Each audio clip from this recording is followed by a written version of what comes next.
Today is actually Vision Sunday. And yeah, thank you. I am really excited for this day in the midst of feeling all the weight of everything we just talked about. But I'm excited for Vision Sunday.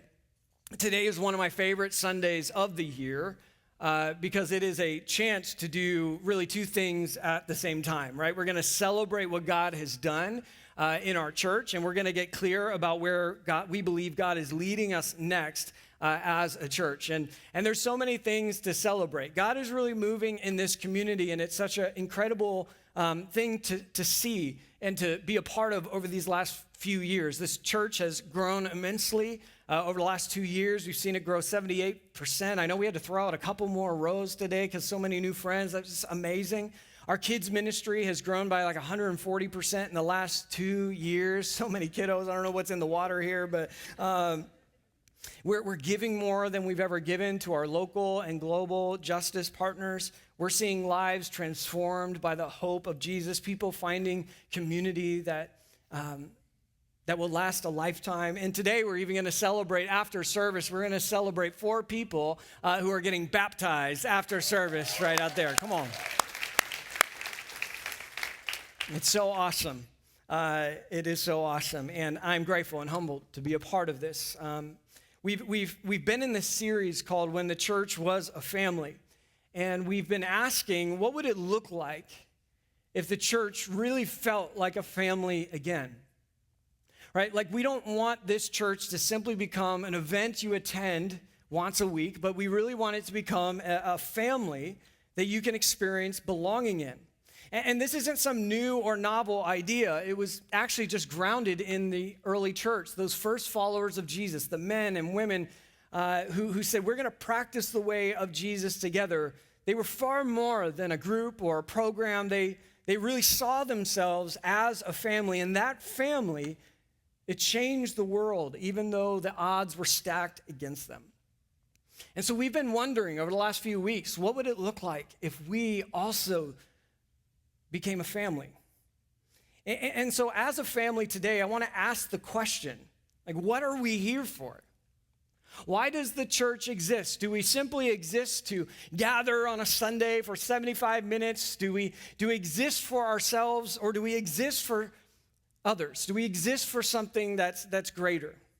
And today I want to lean into that question. What are we here for? Now, instead of having a block where I share everything that's coming in 2026, because I've done that in the past, and it's just a lot of information to take in all at once, I'm going to kind of spread it out throughout the teaching. And part of that is strategic, but also part of it is I really want you to see that everything that we're rolling out in 2026 is grounded, not just in strategy, but even more, it's grounded in Scripture.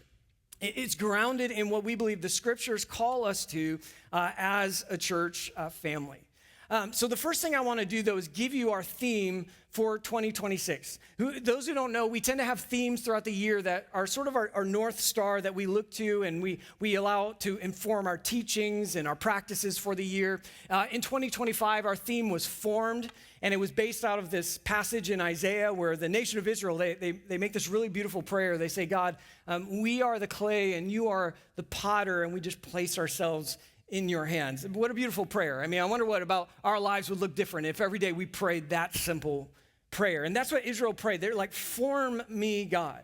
Form me in your hands. And so this past year, we've been intentional about saying, God, what does it look like for you to form us as a people and as individuals? But first, let me give you a little context before I jump into our theme for 2026 and share that with you. A few months back, it was around September, I was praying and asking God what he wanted us to do this year. Where are we going this year? God, what is our theme for this year? And I felt like God kept bringing me back to this passage in Ephesians chapter 2, 19 through 20, where Paul, he is actually addressing this new community of followers of Jesus who are trying to learn what does it look like to practice the way of Jesus together. And here's what Paul says in verse 19. He says, so now you Gentiles, and if that language seems unfamiliar, basically there were Jews and there were Gentiles.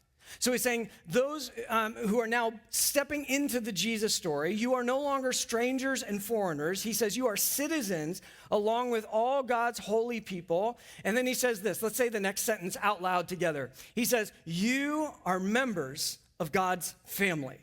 Not God's program, not God's service, not at God's building. He said, you are members of God's family. He says, together we are his house, built on the foundation of the apostles and the prophets. So what Paul here is saying, he's saying, hey, this is a really long story that's been unfolding for thousands of years that actually started with a man named Abraham, where God said, I'm going to bring the whole world back together on the other side of sin. And I'm going to use you, Abraham, to be the father of many nations that will one day bring the world together. So in the beginning, in Genesis 12, God says, I'm going to make a family that will change the world. And so when Paul says that you are in this house built on the foundation of the apostles and prophets, he's saying you are joining a really long story. This has been a story in the making, and it all reached its peak. Why? Because the next line, and the cornerstone is Christ Jesus himself. He's saying because of Jesus, the story of this family that will bring the world back together is finally coming into fruition. And he says we are carefully joined together in him, becoming a holy temple for the Lord.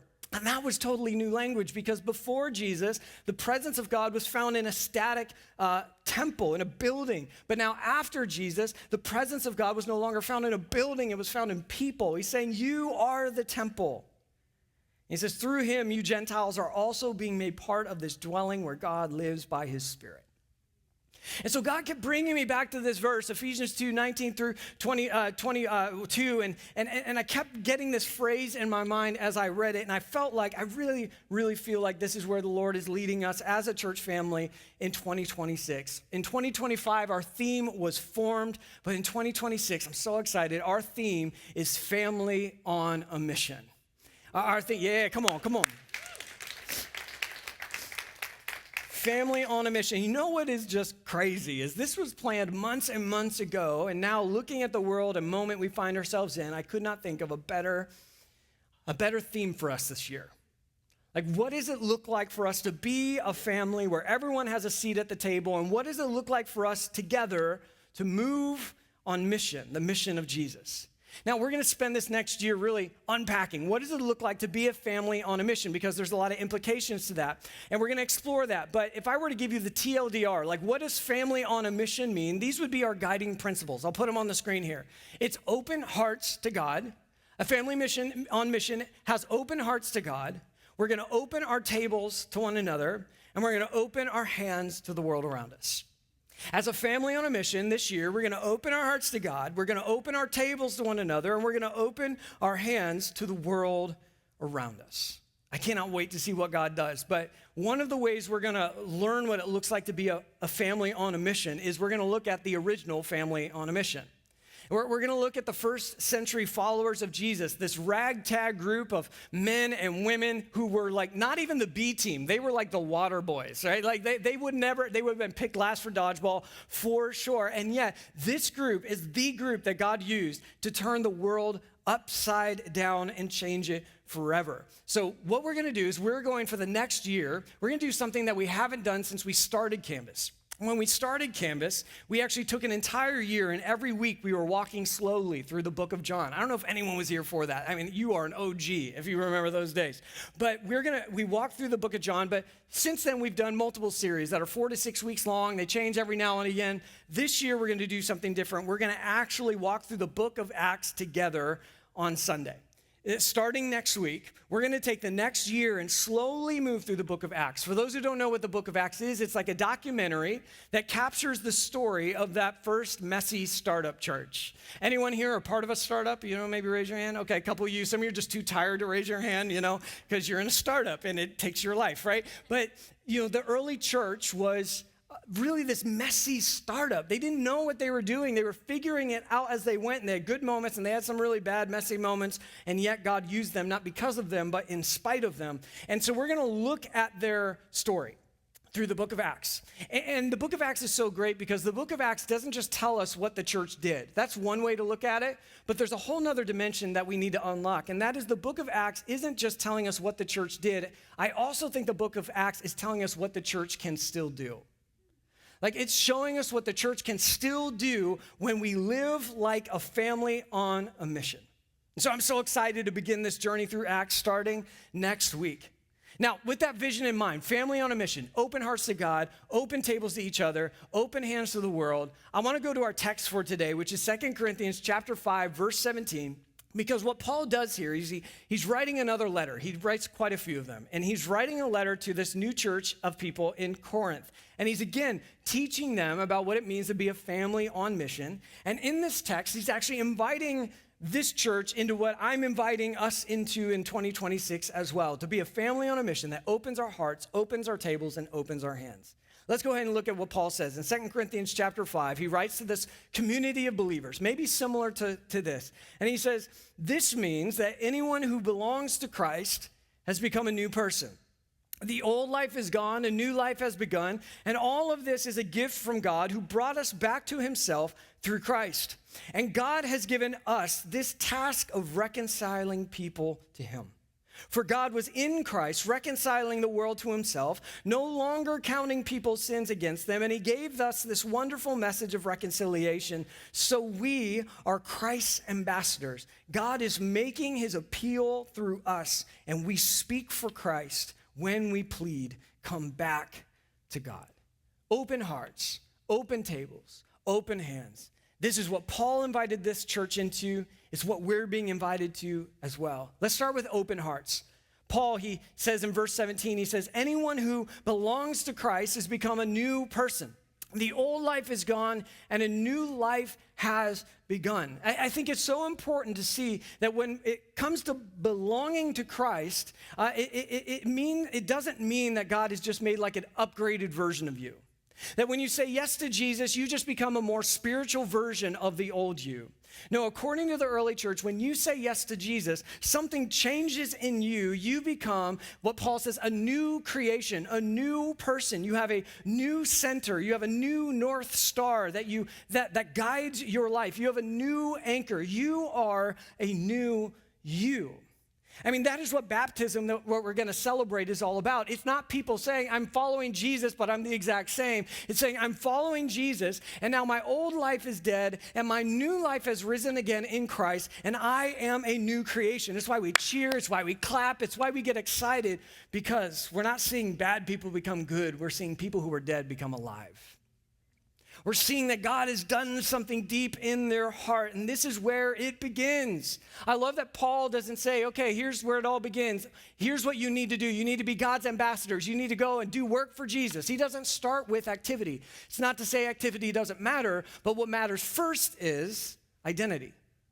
Identity comes before activity. Religion tries to turn it around. Toxic religion tries to turn it around, where they say you need to do the right activity if you want to have the right identity. So then your faith becomes all about behavior management and not belonging. But the beginning starts with identity. It starts with belonging. It starts with opening our hearts to God and allowing him to reshape our identity so we can become the new people. Maybe even it's truer to say the true people that we were always created to be. See, in 2026, we're going to open our hearts to God, and we're going to create a few spaces for that to happen. The first of which is actually happening tonight at 6 p.m., but we are going to gather for quarterly worship and prayer nights as a church family. We want to, come on, I'm excited about that. We're stoked about this because, I've had so many people going, I wish we had a prayer night, a worship night, an extended time to be still, to contemplate, to pray, to worship, to be prayed with, and to pray for others. And so we're creating this time, and our worship team has been hard at work to make this possible tonight. We'd love to have you here at 6 p.m. Again, God is so good.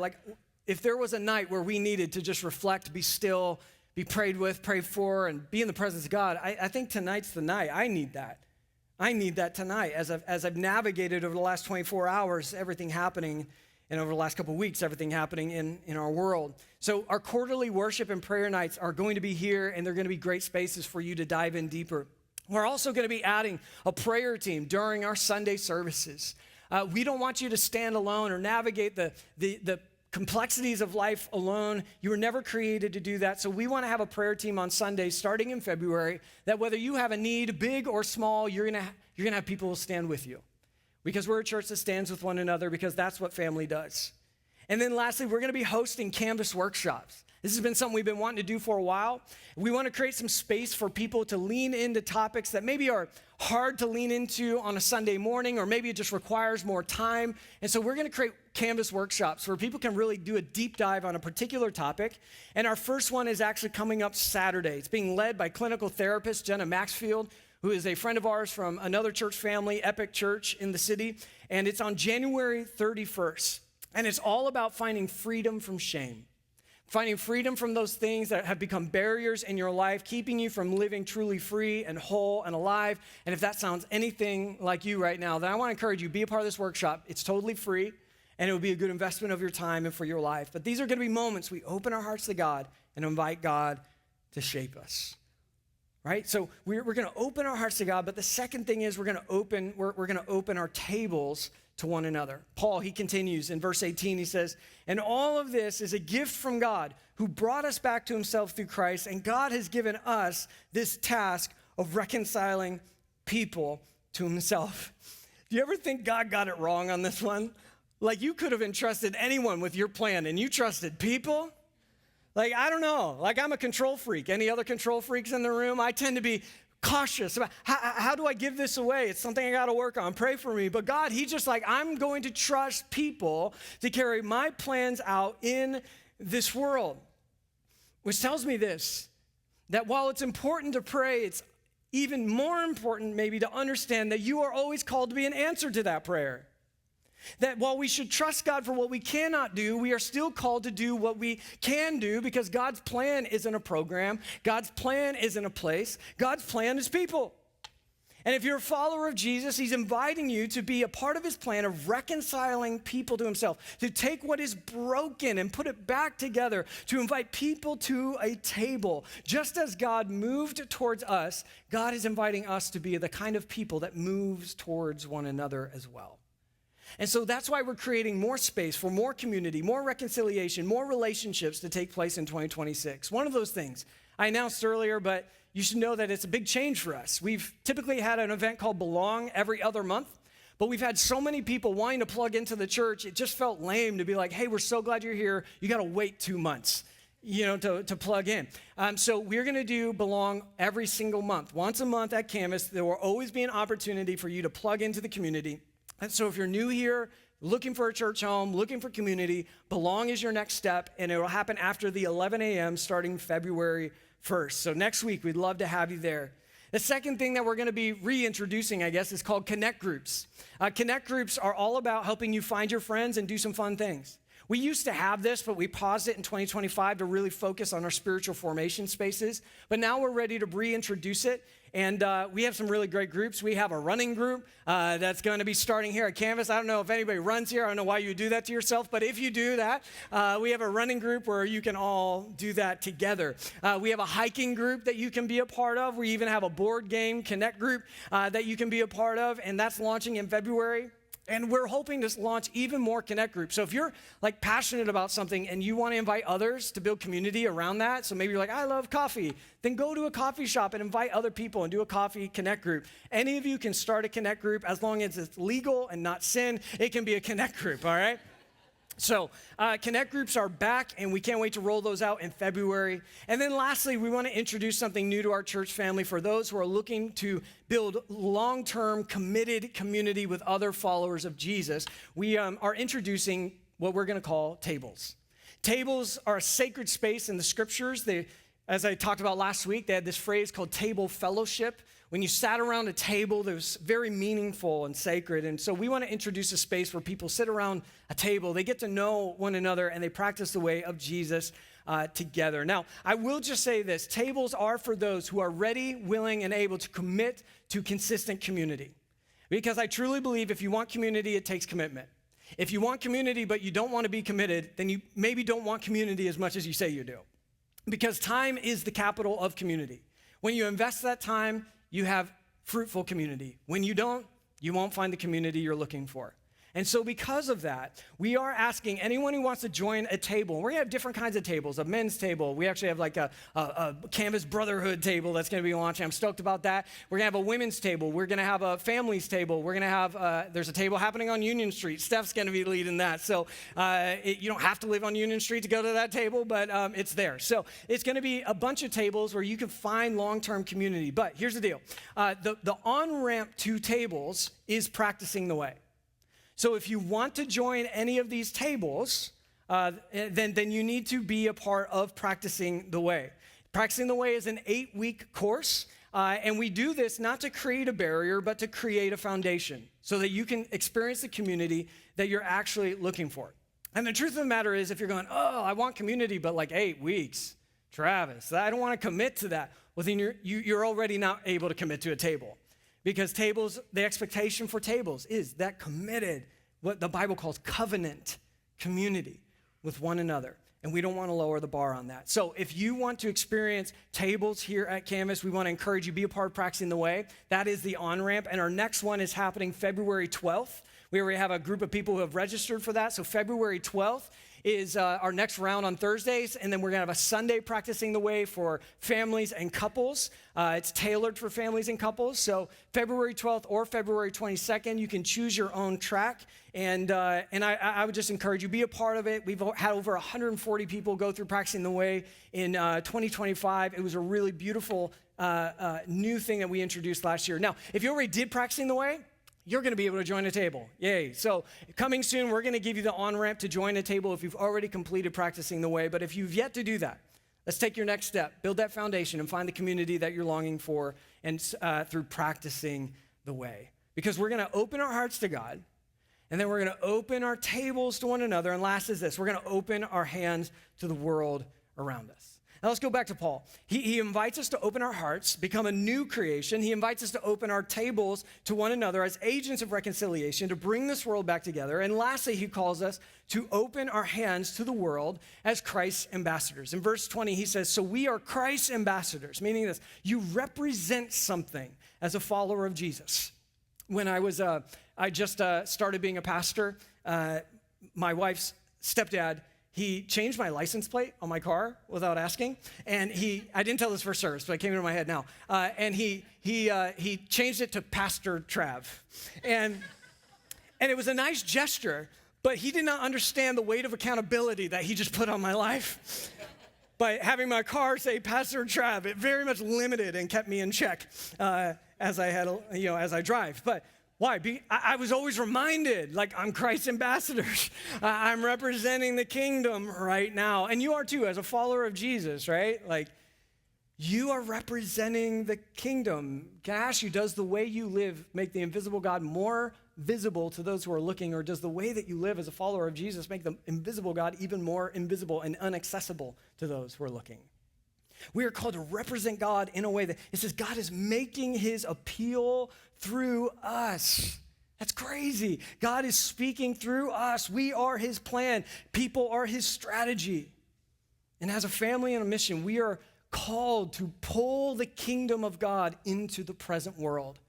One way you might put it is we are called to be the taste test spoons of the kingdom to the world. And when people are around us, they get a taste of what the kingdom of God and what this good God and great God is all about. And notice that Paul does not call us as ambassadors to be on a mission of condemnation. We are not called to be condemners. We are not the judge, jury, and prosecutor on God's behalf, and we are not the spiritual paparazzi trying to TMZ people and catch them in their worst moments. No, that is not what we are called to do. What does it mean to be an ambassador? It means this: we carry God's invitation to the world with the tenderness of Jesus. I almost just said we carry God's invitation to the world, period, but later this week I was like, no, there's more to that. We carry God's invitation to the world with the tenderness of Jesus. So I'm not saying we don't stand on truth, but you know, it might be mind-blowing in our world that we live in today. It is entirely possible to stand on truth and not be a jerk at the same time. It's entirely possible to have a backbone to your faith, to speak what you believe, to have convictions, and yet do so with compassion and love and empathy and humanity and dignity. It is possible. How do we know? Jesus did it. And he calls us into this way to carry the invitation to the world, of God to the world with the tenderness of Jesus. So when the world is full of rage, we bring peace.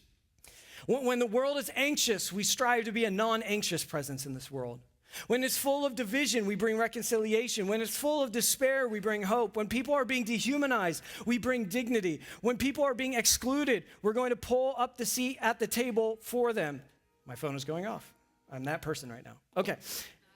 The church was never meant, it was never meant to be, I said this last week, I just want to say it. The church was never meant to be a gate that keeps people out. We're not here to be the gatekeepers and make sure that everyone answers the questions the way we like them so that they can be welcomed in. No, we are a greenhouse where we welcome people in and we create environments where people can belong and flourish and grow as a person and as a follower of Jesus. Why? Because together as the church family, we are called to be God's ambassadors on the earth. And so, as ambassadors on this earth that refuses to leave people behind, that refuses to forget about anybody and to be a greenhouse, we want to create more spaces where people can experience God's hope and love. And one space that I'm so excited about starting in 2026, it's been years in the making, and I hope you'll clap for this. It's that we are launching Canvas students here at Canvas. Come on. It's going to be a space for our 6th graders through 12th grade. I'm going to be honest, and it's probably on me, but it's like we have not served our junior high and high schoolers well. We haven't created a space for them, and they matter. They are not just like the generation for tomorrow. I personally hate that saying. Like they are the generation now. We need to pour into them. We need to be a part of helping champion them, encourage them, and walk with them. Can you imagine what teenagers have had to walk through? I mean, they have walked through a pandemic, political turmoil, the introduction and explosion of AI, and they're lonelier than ever. I was reading an article this past week from students, where students right now are saying they actually prefer their AI companions over real-life companions. That's an indictment on humanity, by the way.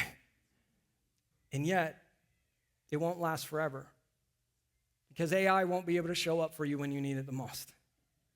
We got to create a community for students, and that's what we're doing. In fact, we got a team of like 11, 12 people that are going to help get this off the ground. And if you're here and you're like, I love students, I want to be a big brother, big sister for these students, then sign up, be a part of this team, help us get this off the ground and make it awesome. Second thing that we're opening up our hands to the world is not just to students, but also to our global justice partners. We're going to be hosting 2 justice partner trips in 2026.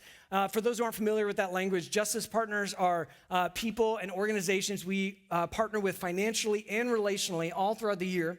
And we get to go on the ground and be a part of the work they're doing. We're going to go to Mexico and partner with our friends with Open Arms. And then we're going to partner with our friends at X Hope in Uganda. So a couple really amazing trips coming this year. Dates are going to drop here real soon, as well as the price and all the details for all that. But we hope that if you're able, we would love to have you be a part of these 2 trips in 2026.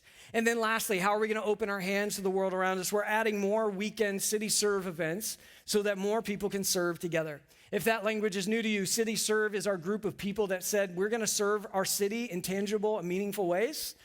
There's been a lot of people talking about problems in San Francisco. We're just going to be the solution. How about that? And that's what City Serve is all about. We're going to show up in meaningful ways. And typically we've done events in the middle of the week, but I also understand that's tough for a lot of people. So we're going to add some weekend events so that more people can serve on the weekend and in the middle of the week as well.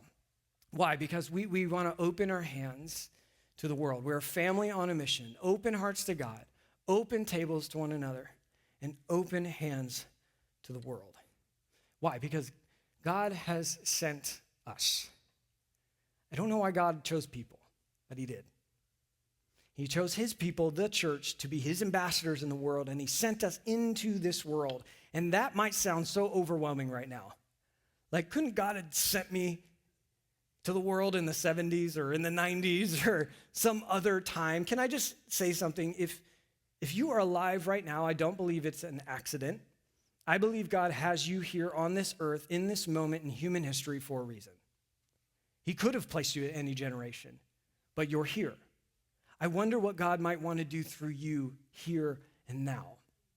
Because he has called you into this broken world. He has called you to be light where there is darkness and to be hope where there is hopelessness. And so I want to end by reminding you that that in a broken and dark world, this is where Jesus shows up the most and does something new and beautiful. I know how messy the world is, and we can talk about how messy the world is, or we can talk about, I wonder what God could do in it. What if this is the stage for God to show up, show off, and do something that only God could take credit for? Wouldn't you want to be a part of that? That's what he's inviting us into.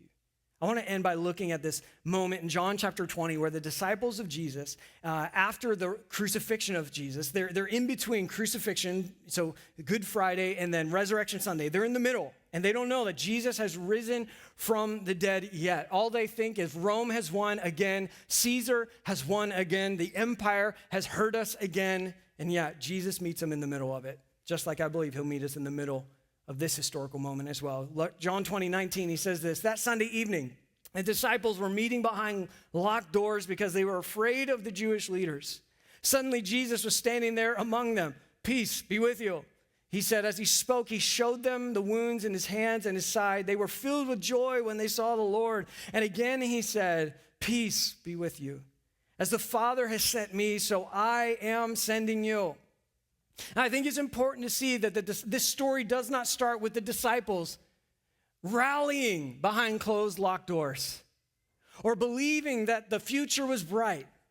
No, they were afraid. They locked their doors because they believed Rome had won.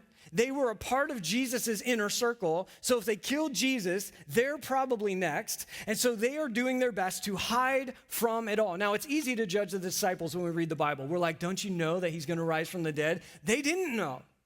They were like us. They were in the middle of the story. They didn't know how the story is going to end. Just like there are moments where you freak out in the middle and then you look back on your life and you're reverse and you're like, why was I freaking out?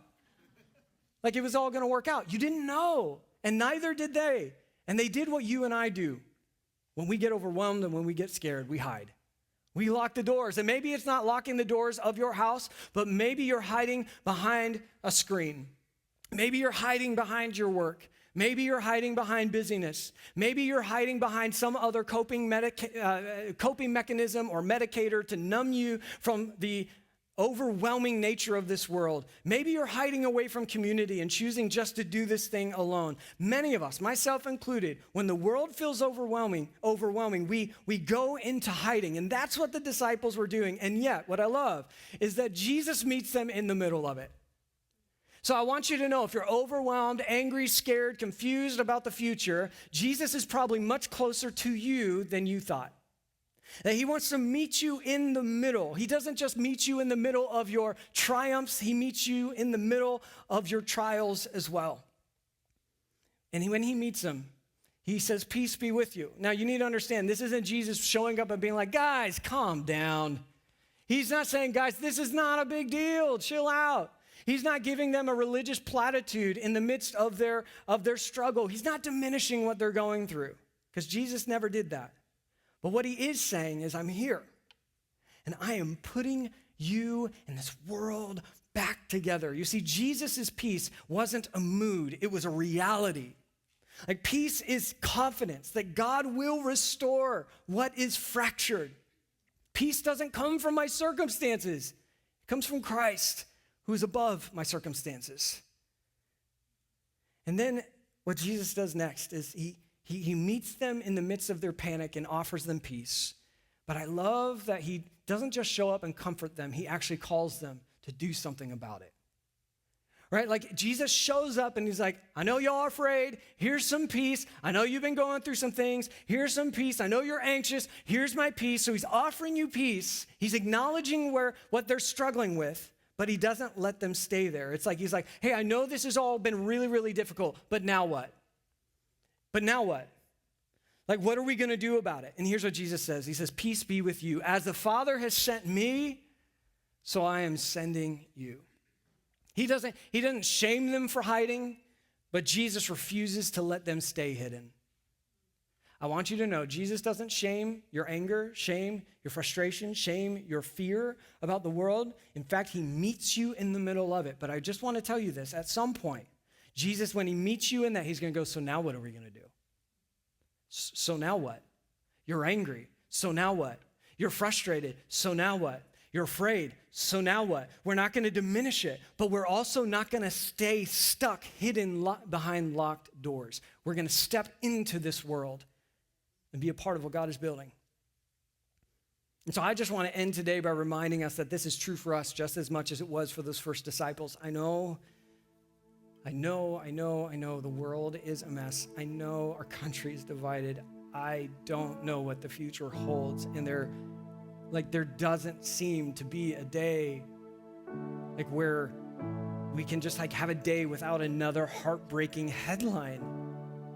It's a lot. It's too much for any of us to carry, and it might feel safe to hide from it all. And maybe it is safe, but it's not right. As followers of Jesus, we are not called to be the church in the safe. We are not called to be church in a building. We're called to be a church in darkness. We're called to be a church in brokenness. We're called to be his ambassadors that bring the world together, the taste test spoons of the future kingdom that gives the world a taste of what's coming.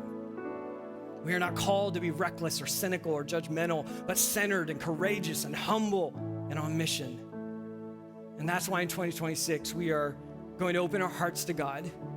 God, would you reshape me and make me who you've called me to be? We're going to open our tables to one another, even to those we disagree with. We're going to open our hands to the world around us and stand with those and for those. And speak up for those who maybe cannot speak for themselves. Why? Because we are God's ambassadors. You're the plan. We are the plan. So pray for the future of this world, but understand God is sending you to be an answer to that prayer for somebody. We're being sent as a family on a mission. So let me recap what's coming this year, and then we'll pray. We're spending the year in Acts starting next week. We're launching Canvas students. We're hosting 2 Justice Partner trips. We're hosting Canvas workshops 3 times a year. We're adding a prayer team to our Sunday services. We're building a faster on-ramp with Belong happening monthly. We're expanding community with connect groups and building long-term community through tables. We're gathering quarterly for worship and prayer nights. And there's a few more things on there that I just didn't have time to share with you today, but it's coming. 2026 is going to be a great year. And so I just want to invite us today to say yes to the call of Jesus. The call that Jesus gave all of us 2,000 years ago to be his ambassadors of his message, to bring the kingdom of heaven on earth as it is, bring it on earth as it is in heaven. And that's what we're going to do. We're going to open our hearts to God. We're going to open our tables to one another, and we're going to open our hands to the world. We're going to do it together, because we are a family on mission.